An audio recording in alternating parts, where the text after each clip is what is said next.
Okay, the next project for today, since nobody's home, is to change my Cuno AquaPure water filter cartridge. These things used to be made just down the road here in Connecticut, and I don't think they're made, the filter cartridges anyway, I don't think are made here anymore. There's a Cuno plant here, but I'm not sure what they're making, if they're making the housings or something entirely different.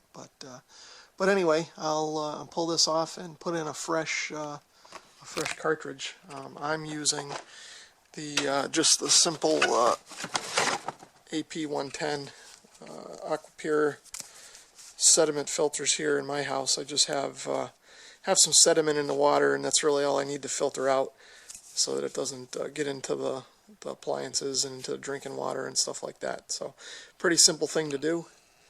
Grab the step ladder and get to it. Okay, the first thing I'm going to do is I'm going to shut off the water. I've got two valves here.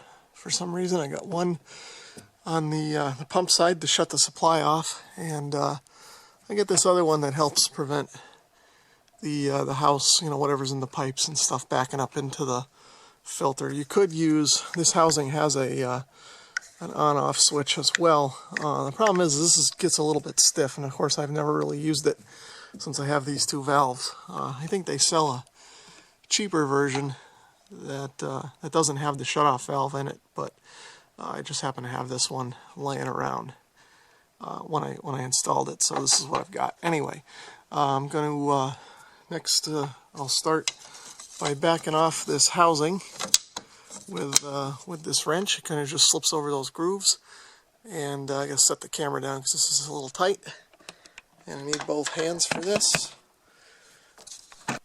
Okay, now I've taken the old filter out, dumped all the water, kind of rinsed out any sediment that was in the tank here. Now the new filter, took the plastic wrap off obviously, and there's a hole in the end, and that just seats down into a boss in the bottom of the tank. Get that lined up, and then we'll just thread this back in to the housing up there.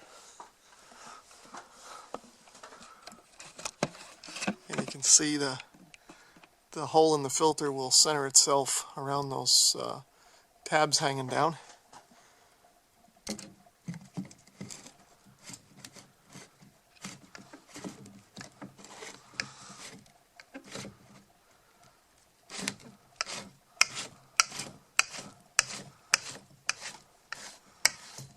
Just get that snugged up hand tight, and then give it a little crank with the wrench here.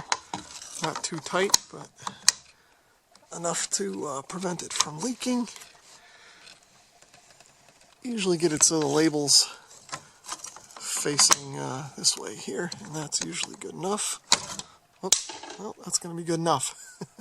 So then I usually turn the supply back on. Let it fill up.